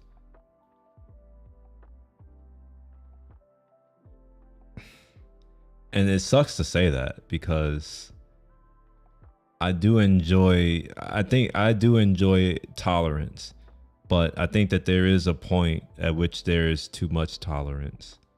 I don't think that you should be tolerant to the point to where your culture, your values are destroyed. But we've definitely made it to that point here in our country. And I know this is about South Africa, but I feel the need to draw parallels to what's going on here because, well, shit, I can. Get ready for the Jubilee, hurrah, hurrah. We'll give the heroes 3 times 3, hurrah. And what I believe that this monument really shows and really proves is that no group is 100% innocent. White people can be marginalized, persecuted, as well as killed in the masses. It is just so sad that there's this huge narrative that we're not allowed to talk about white people being persecuted. This is not a conspiracy theory like the media tries to make us think. This is a fact. I find the way that this monument is built is very spectacular. It almost looks like it's somewhat in a pyramid shape, and it also has a feel like a church. It's also very sad. Also, I'm really getting this impression that it's really killing and affecting the people's morale here, the Boers, the white Afrikaners, because even if they get a college degree, it's not going to count. They don't have job opportunities because of how far the DEI movement has gone. Plus, even if they do have a job, they're going to be paying taxes that the black people are not paying. And so they're just really, in a sense, getting eaten alive. And sounds like a lot of them feel like there is not a lot of hope. And a big part of that is because of how this narrative is just being completely shut down, and you're not allowed to talk about it or else it's treason. So you're 26 too? I'm 25. 25. Yes. What's your name? Alzon. Alzon. Alzon, yes. Alzon. And so you were saying that this place doesn't receive government funding? Zero government funding. The thing is, tourism is a big part of the economy, and this place is, well, it's a huge part of the economy for the not just Pretoria, but I mean tourism is a big thing in South Africa. We should think that maybe the government would have interest in giving funds because of the economical impact that it has, the positive economical impact that it has, and it's also history. Mm-hmm. The monument is one of the big monuments in the world. So people come to South Africa, they come to Pretoria to see the monument. Is one of the big things they want to see. So it's gorgeous. Thank you. It's very pretty. Yes, I also think so. Thank you. And the view too is spectacular. And it sounds like there's a clash in the narrative. That would be my reason as like why they might not be giving it funding, because it doesn't fit a narrative that would make them look in a very good light based on their history. The history, yes. Yeah.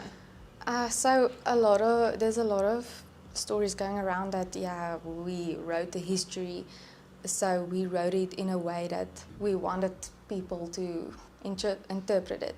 They don't like the history, actually, so they don't want to fund the truth, if I can say that. Mhm. It's a harsh way to say it, but it is what it is. To me, it sounds like there's a lot of similarities from what happened, and this was the 1800s, right? Yes. And present day. Yes. So, and because it was black and white back then, there's this whole narrative about the whites taking the blacks' land, and the history here actually proves that narrative wrong, because we traded for the land. If you read the manifest, then clearly it was actually the opposite way around. And I mean, we don't dwell on the past. I mean, we don't dwell on it, and we don't say, okay, but someone has to pay for what happened then. Mhm. We just moved on. We Mhm. moved on, we went, we build, we grow. Well, we try, but we're still growing. Mhm. There's a lot of initiatives nowadays that is also, well, for Afrikaans-speaking people, and we keep on building, even though they want to break it down. You're saying that the Afrikaners aren't saying, well, we want justice for what happened, but they are. Yes. People are. Yes, well, there's land reform. They want to have land reform without compensation now. That's what they want now. I'm not sure about the specifics and the laws and so, but yeah, so they say that we stole the land and they want the land back. But we don't want that. Like, we don't care what happened in the past. We just say, okay, well, everyone's living here now. Mhm. We came here, we settled. People from a lot of countries came and settled here, and the land originally was actually, the Bushmen were actually, or the Khoisan, they were actually. Oh, I know the Khoisan. I know the Khoisan. Here, I want to show y'all this. The Khoisan are, you will be surprised. I'll show you. They have really unique features, and they're African. Let's do images. It's Khoisan people. They have a really unique look. Malagasy, Malagasy people do too. Yeah, these are Khoisan people.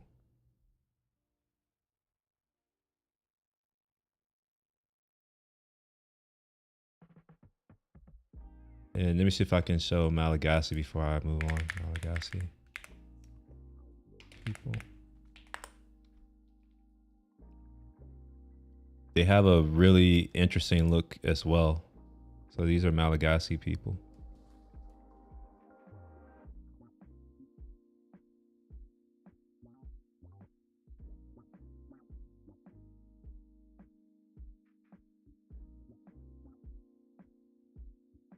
Now, well, it's not obvious, but for me, I have always, not always, but for a long time now, for the past like maybe 7, 8, 9 years, 8 or 7, I forget. I have wondered, where my ancestry is kind of, because when I went to West Africa, it's Nigeria, it's clear that I am not one of them. I don't even think I'm descended from them. Ghanaian, maybe, but even then, they have facial features that I don't see anywhere in my family, other than, I guess, eyes to some extent, but not really. So yeah, I would say Ghanaian people look a little more similar to what I see in my family than anything. But it's something that I've often wondered, Regional tribes that lived in South Africa, and Yeah. they are there's very few of them, and they also don't have a foot to stand on now. So the whole conversation of like who was first is a little bit irrelevant. Yeah, and we don't think it actually matters. Yeah. We think what matters is now. I mean, you can buy your property and yeah, you can do whatever you want with it. So They say that South Africa is one of the most unequal countries in the world. What is it like as a white South African? it's hard. You really struggle to get a job. You really struggle to get a job in South Africa. If you're a white male, some of the most high qualified people, they don't get jobs. We have the BEE and the BBEE. There's a lot of racial laws in South Africa against white people, not even Afrikaans-speaking people. Yeah, not just the crime. I mean, there's a lot of crime as well, and there's the chanting of "Kill the Boer." They don't. I mean, it's Julius Malema's the person who he's raising all this violence, and no one does anything about it. But if you go and you can say literally anything to a black person, and they will put you in jail. They will put you in jail if you call them. I can't say the word because I'll go to jail. You can even act a little bit racist, and if you're a white person, you'll go to jail. Yeah. Would you consider becoming a refugee? Not actually, no. Like, even though it's hard in South Africa, the system doesn't work. The education doesn't work. The roads it doesn't look good. There's potholes. Haven't improved anything? No, it gets worse. There's no electricity. You have load shedding. Now they want to put taxes on solar systems, which I heard. I'm a minister in the Lichtenburg Klipkerk where the Lorraine spots attacked the English in 1900. So we come out of Lichtenburg now. You know what? Yeah. No, somebody's got to stand up now. This is just too much. Yeah, I agree. You know? True. But we also have to stand up ourselves. Yeah, no, for We sure. gotta get some backbone back. You must come to Lichtenburg and you will see how we stand up. I will. Yeah, you must see. We stand up. Brilliant. We stand strong. Yeah. Every month or so, the EFF right on the horse. It's insane. If the Afrikaans, if the Lorraine. This is the world we live in. Oh, really? Yeah. And then you gotta clean it all up. Yeah. And So Trump is not misled. at all. He's speaking the truth about South Africa. They can deny it as much as they want to deny it. But if you really, and I'm not political, I'm a Christian leader. But if you really look at the facts, I'm a committed Christian. Yes. Covered under the blood of Christ. Amen. But I'm come out of Afrikaner time. So I'm That not makes us racist. I'm not a racist. But apparently we are. No. Now I came out of Kobere, Port Elizabeth, and I had a congregation 9 o'clock in Afrikaans and 11 o'clock with many nationalities. So I'm not a racist. No, we're not. But what's happening here is worse than apartheid. It's a disgrace. Really, it's a disgrace. It's worse to destroy your own people, like the government is doing. That's what apartheid did. Yeah, they're definitely decimating us on all levels. At all levels. Yeah. So now we are very proud of the President Trump, and what he's doing. You were saying that they're going to tax solar panels? Yeah, so there have been this stuff that I've heard. They wanted to put taxes on solar panels, and there's a lot of people that get solar panels because the electricity system isn't working properly. There's not enough electricity for all the South Africans. We get load shedding. There's even load shedding that there's power outages for 12 hours a day, as in some areas. And people get solar panels because your business has to go on. You can't do business without electricity in South Africa. You have to have Wi-Fi and power, and so business must go on. So people, they're making plans for alternative electricity, and then there's also generators. You have generators, but the fuel prices keeps on going up, so that's another problem. And they wanted to put, that's what I've heard, is they speaking of putting taxes on solar panels, because if you have solar panels, you don't pay Eskom anymore. Okay. So, yeah. So it sounds like it's just getting kind of worse. It is getting worse, Yeah. definitely, yes. I was wondering about morale? And because you were saying if you go to college, you're not going to be able to find a job even if you're highly qualified. Yeah. How does that affect a person's drive to study or to, you know? It's discouraging.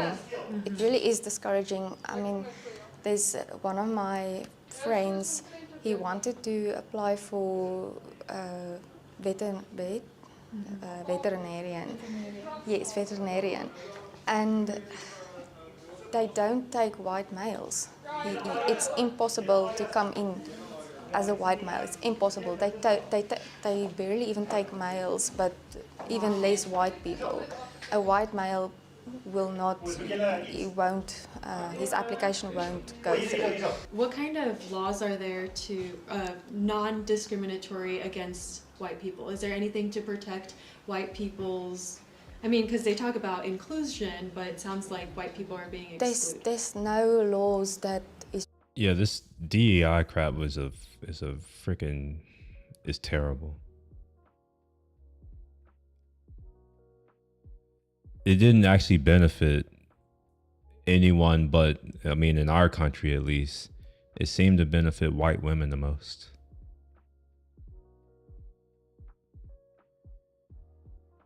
And if I'm being honest, a lot of the problems that we have in our country today started about a century ago, and it was them then too.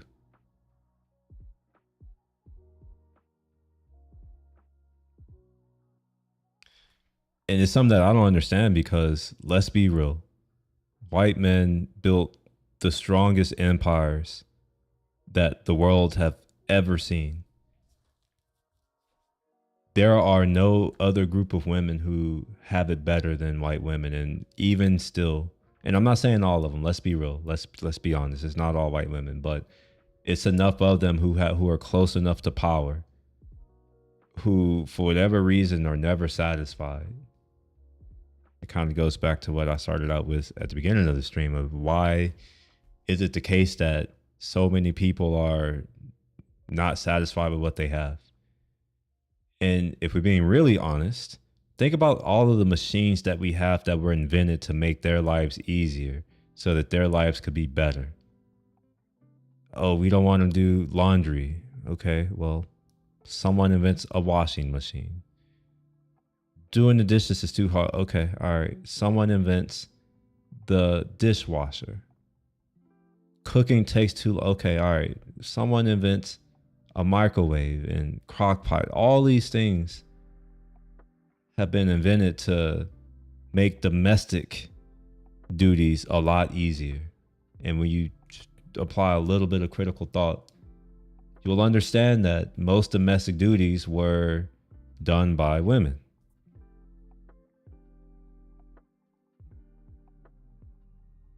And most of these inventions were invented by men. And you have to ask the question, well, why were they invented by men? These weren't solving men's problems. The only conclusion I can draw is that men loved women enough and they wanted to make sure that their lives were easier. So they do what men do. They do the work to make things easier. And even now, it's still not enough. I see so many videos of not just like, I'm removing race at this point, I see so many videos of women complaining about having to do household work as if that's difficult. I'm saying this as a man who does all of my household work. It's not that hard. In fact, I would happily, if there's a female who wants to go and work and earn $250,000 to $500,000 a year, and I can sit at home and all I need to do is wash dishes, wash the clothes, keep the house clean, I would gladly do it because that's so easy. It's stupidly easy. It's so easy that me, who has all these other things going on busy, I'm somehow able to do that and not even feel it, not even break a sweat. And I wonder, like, what are these people complaining about? I hand wash some of my dishes. Like I have nice higher end cookware, as well as dinnerware, like silverware, I suppose. I hand wash that, but everything else, my cast iron skillets, all that I wash by hand. But everything else goes into the dishwasher. I put it in at night. I wake up in the morning. It's done. I put the dishes up. It takes me all of 5 minutes. The one thing I hate the most, folding my clothes. When I actually just say, screw it, I'll fold the clothes, it takes me 15 minutes at most. And it's 15 minutes because I have a habit of doing literally just waiting until I have no clothes left and I'll wash everything.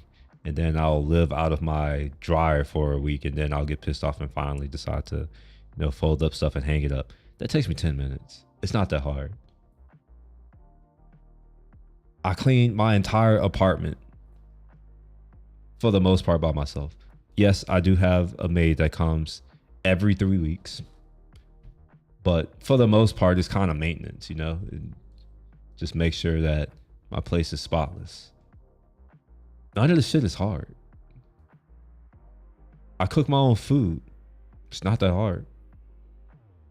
All the things that I hear people complain about having to do, they're like, oh, it's so hard. I have to do this and that. And it's just like, well, I have to go to work too. I have to pay all of my own bills. I have to do all of my own cleaning. For whatever reason, it's easy. Anyway, off topic. Let's keep going. South Africa. Just white people. No, there's no laws just for white people. There's only laws for, they talk about people of color, like the BEE laws. Yeah, that's a terrible situation that they are in. I mean, the pendulum always swings. However, I think it's important to realize that all of the people who are suffering these things now, or let's just say the majority of the people who are suffering these consequences, weren't even around during apartheid. It's kind of like here in America. If you're a white person, do understand that I know that you had nothing to do with slavery, and therefore I hold nothing against you, because like you never did anything wrong. And we used to have this value system in our country and in the West that the son should not be punished for the sins of the father. Yet for whatever reason, as we've become more multicultural and more tolerant, somehow we've lost that. We've become so tolerant to where we are intolerantly tolerant. You have to have a quota in your business of, you have to have this amount of people of color in your business. So that is the BEE law. There's been robberies at our house. I've been attacked while I was driving. A guy came with a knife and I had to give him my phone. That happens all the time. I know, everyone that I know has been robbed in some way in South Africa. And yeah, but I personally don't know about anyone who has been killed. Mm-hmm. Well, I do actually. I don't know the person well, but I do know about someone who's been shot while he was driving. He had to pull over because he had a flat tire and he got shot. Like I said, it wasn't friends of ours. But can you imagine that? You pull over because you have a flat tire and someone comes and shoots you. Who wants to live in that kind of society? That's where we're heading down in America, by the way, if things don't change. We're barreling down that reality here in our country where just existing can get you killed. And a lot of that, I mean, I understand that there's a lot of anger in our country, but I fear that a lot of that anger is misplaced. But we knew the guy. He had 3 daughters and a wife, and they shot him. They didn't take the bakkie. They didn't even take his phone.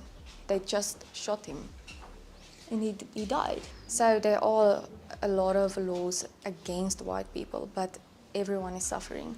There's a lot of poverty in South Africa. The townships, that is mostly black. It is a black lower class.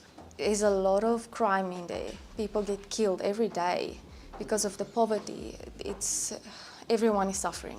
So the whole country, actually, the only people that is not suffering is the government, the people in government. I don't even want to drive there anymore. They mugged me just when I was on my way here. Not today, but they mugged me on my way here. You can't drive with your windows open.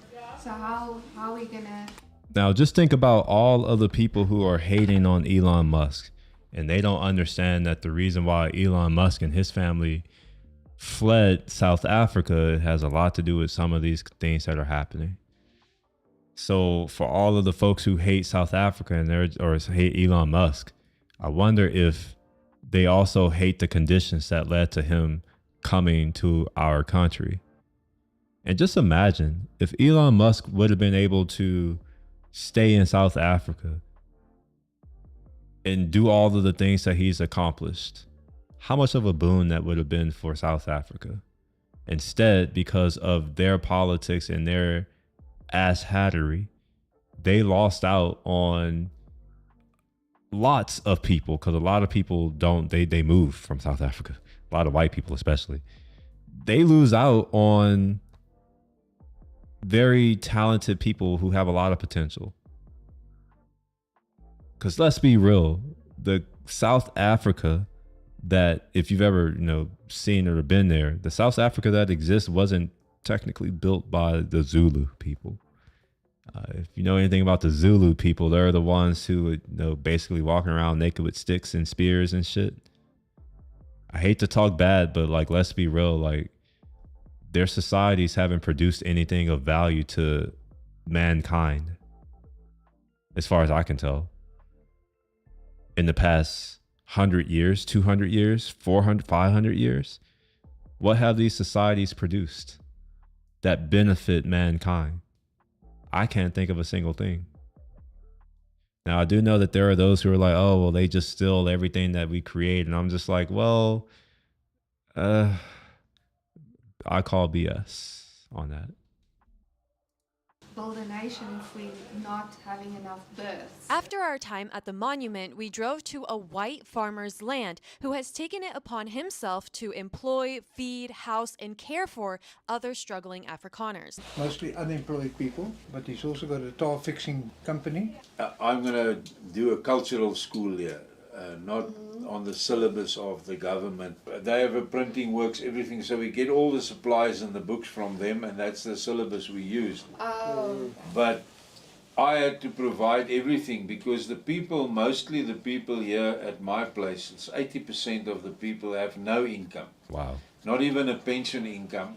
People with a pension, they pay a little bit towards the accommodation and meals, but those people got nothing.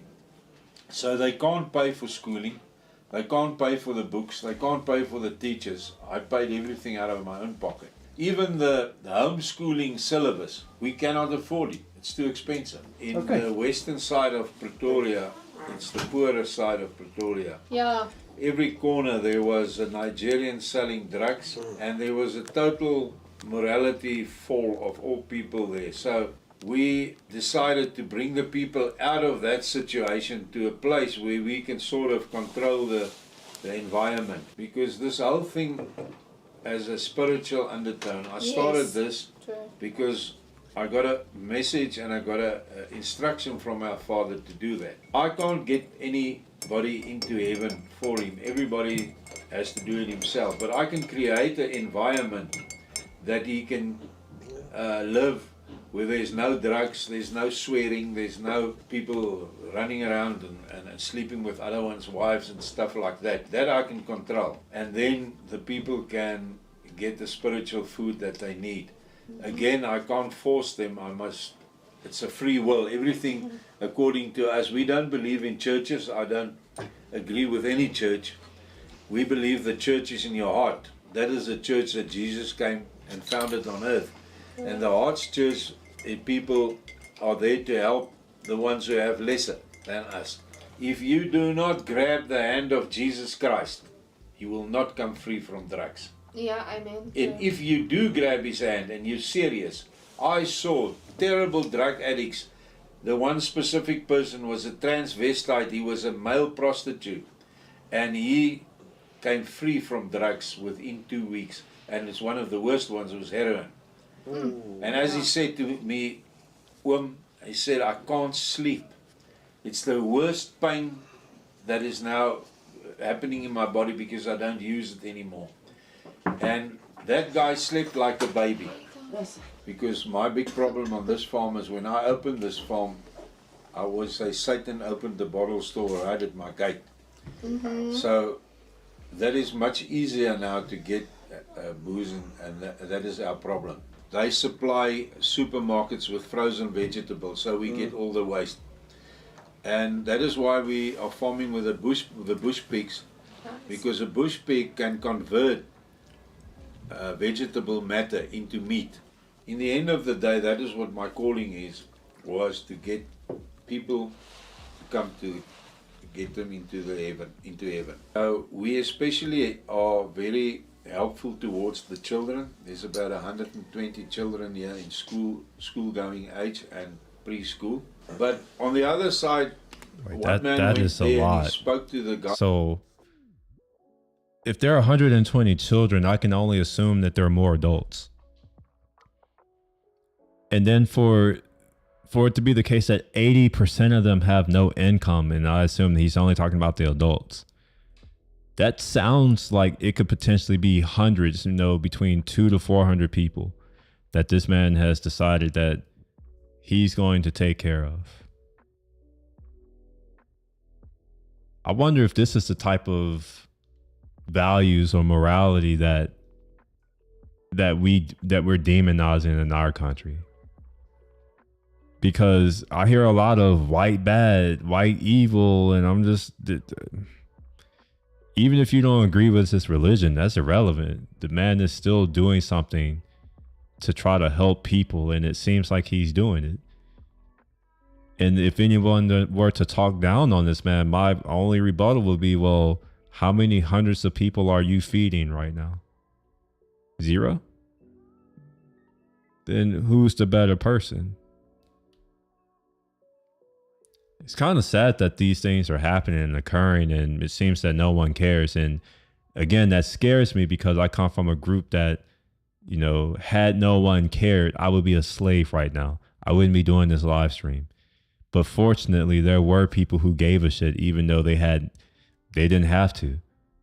There were people in power, and they weren't black, they were white, who thought that these things were wrong, and they pushed to make it so that people like me would be free and have all of the same rights as they did.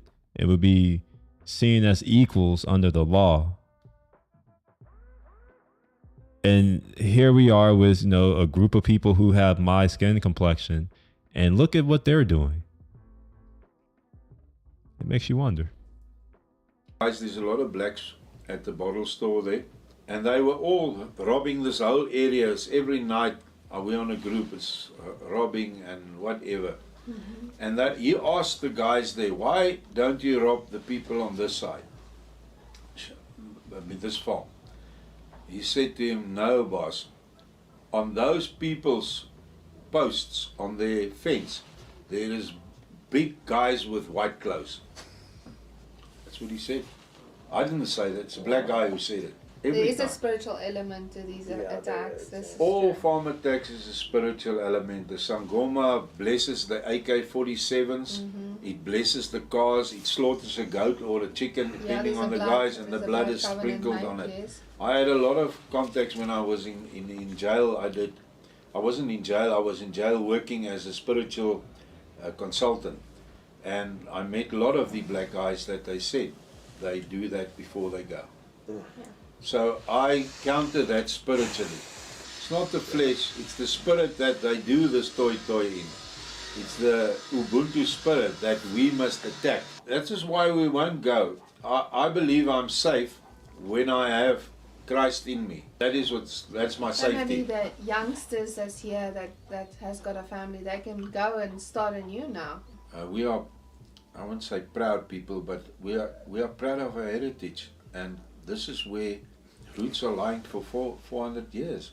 So, no, you will never get me involved in those programs. But I'll help anybody to go and get a job there. Not the farmers so much. The farmers are the problem, because I tried numerous times to get white people onto their farms and change the black labor to white.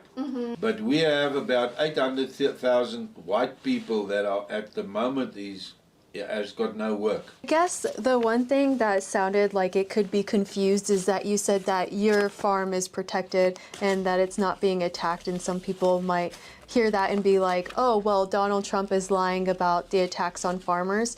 But it sounds like what you were saying is that you have done a service or prayer that protected your land, but the farm attacks are real, is guess what I'm asking. Farm attacks are real. A lot of attacks, I'm not saying it's people that deserve it. A lot of attacks are good people, good God-fearing people. I don't know if they prayed for their place and whatever. My question is, why would you attack a farm? If you live in a country like South Africa where, well, for one, you don't have consistent electricity, you know, you can't grow your own food. Like, what are they thinking? Here's a fun fact. Just because you have land doesn't mean that food that you can eat is going to just magically grow on it. So if you take over a farm and you don't have the skill sets or the knowledge to operate that farm, what you're essentially doing is causing your own starvation in the long term.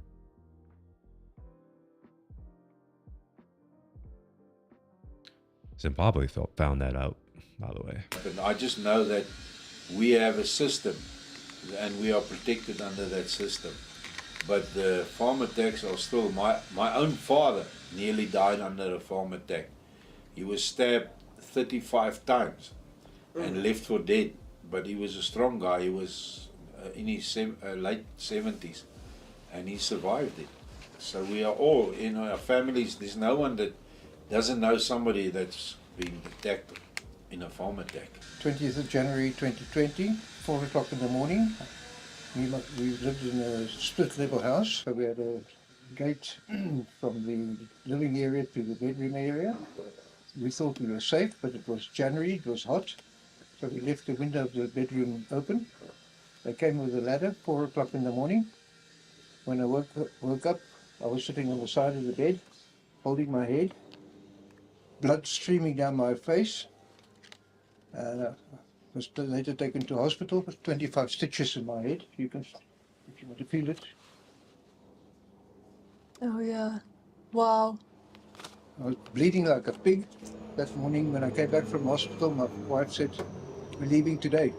On the right we have these walk-in fridges. I have 7 of them, fridges and freezers. So how big is this farm?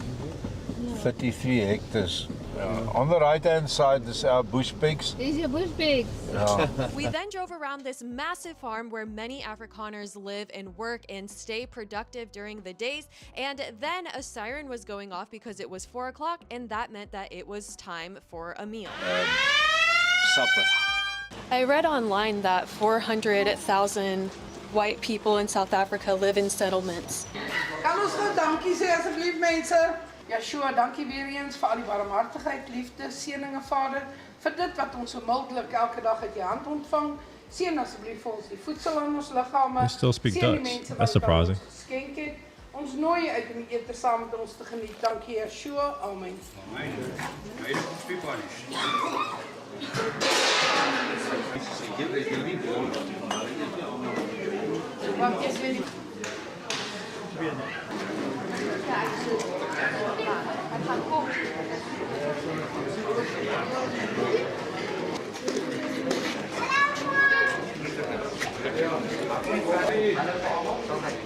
Wat trekt dan hier die knop?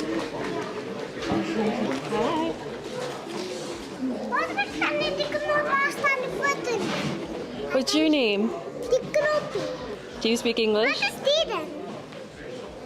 This is the camera. Nou sien? Yeah. Sit dan hom aan. Wat dan hier sit dan hom aan? Do you like Spider-Man? Yes. Can you show me like a psh? Dan sit dan hier die camera aan. Yeah, this one's not on. It's off. What do you and your brother like to do for fun? I like to play rugby. What, rugby? Oh, that's cool.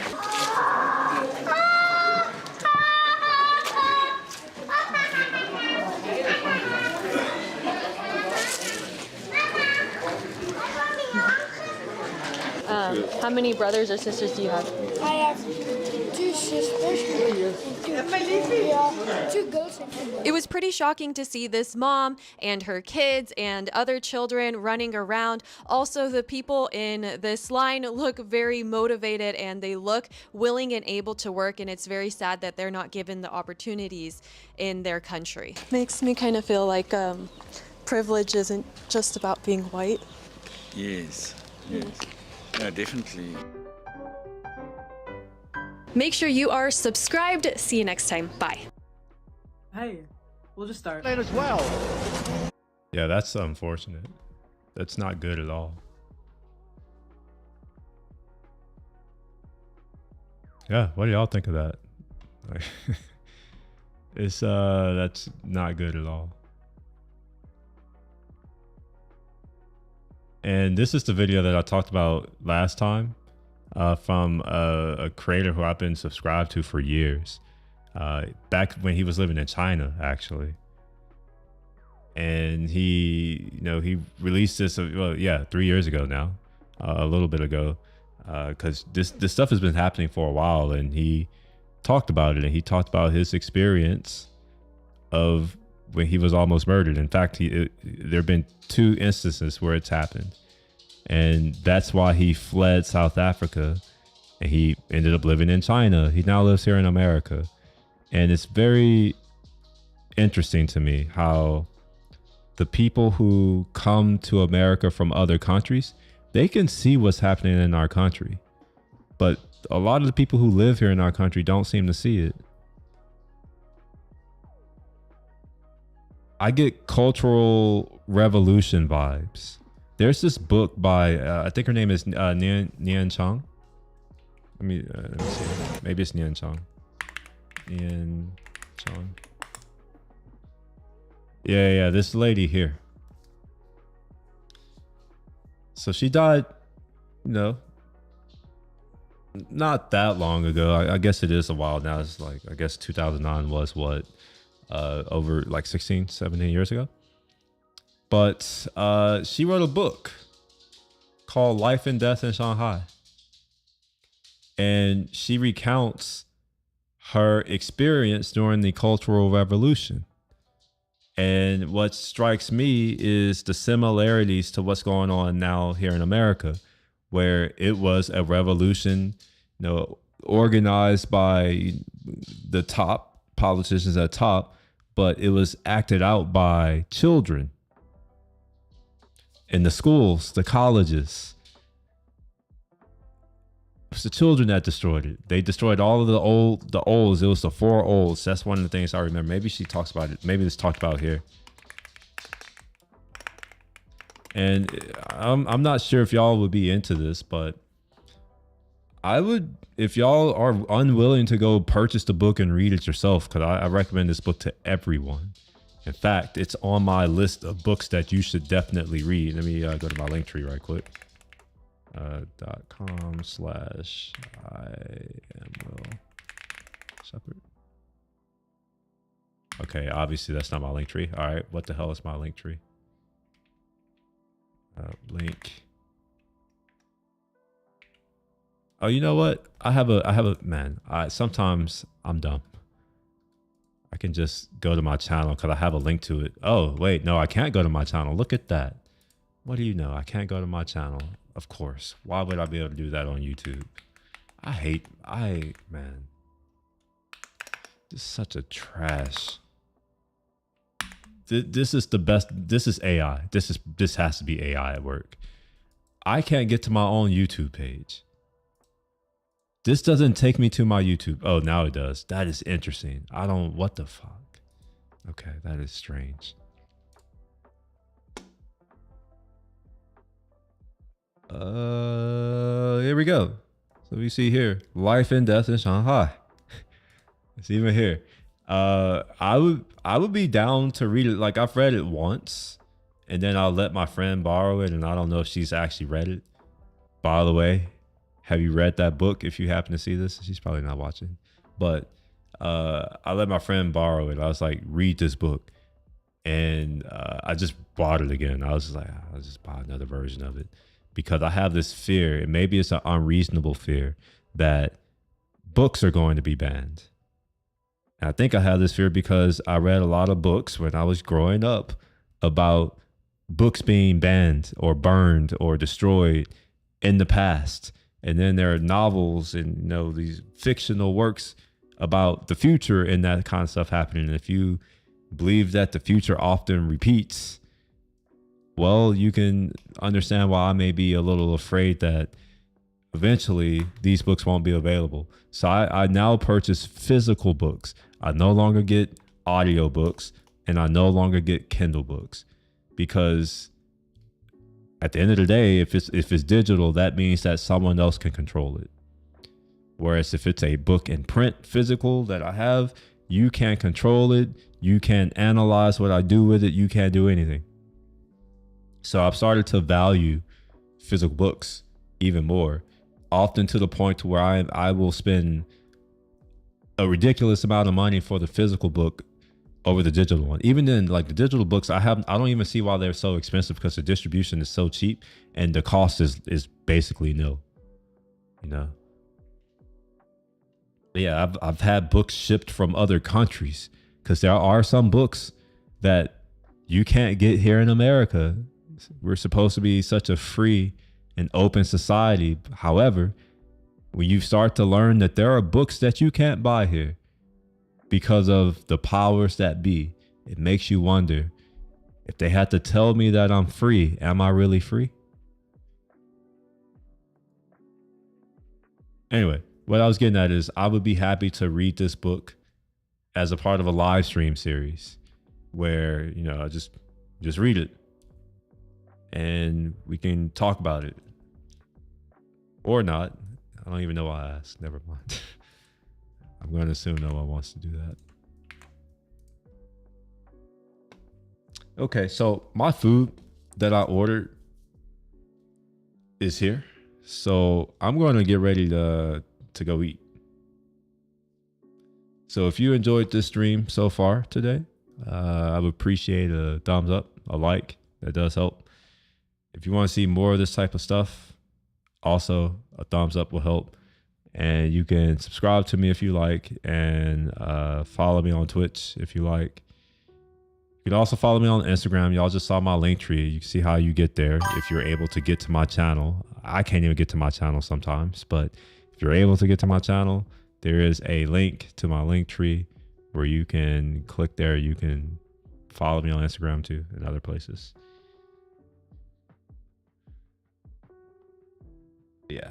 Yeah, I do mention that book a lot. It's because it's a book that I think everyone needs to read, because it's very relevant to today's society and what's going on.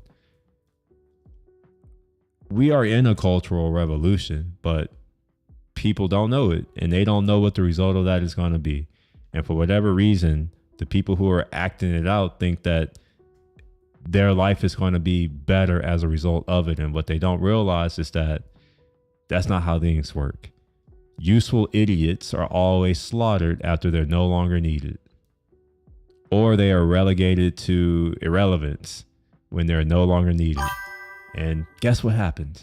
That it's happened before. It always happens. It's just, if you don't read history, then you're just ignorant to that fact. And for whatever reason, you think that if you destroy something good that's working, even if it's imperfect, if you destroy it, the replacement doesn't necessarily need to be good. There's no law of nature that says if you destroy something, even if it's bad, that something good is going to take its place.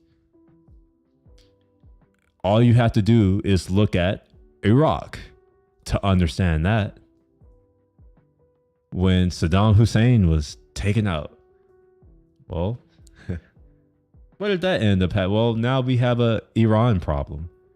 because, you know, Iran and Iraq was kind of balancing out Iran, and well, not anymore. Now we have a bigger problem to deal with. And that's not to say that Iran is really a problem, but, you know, like, it's our leaders make them a problem, so therefore it is, I guess.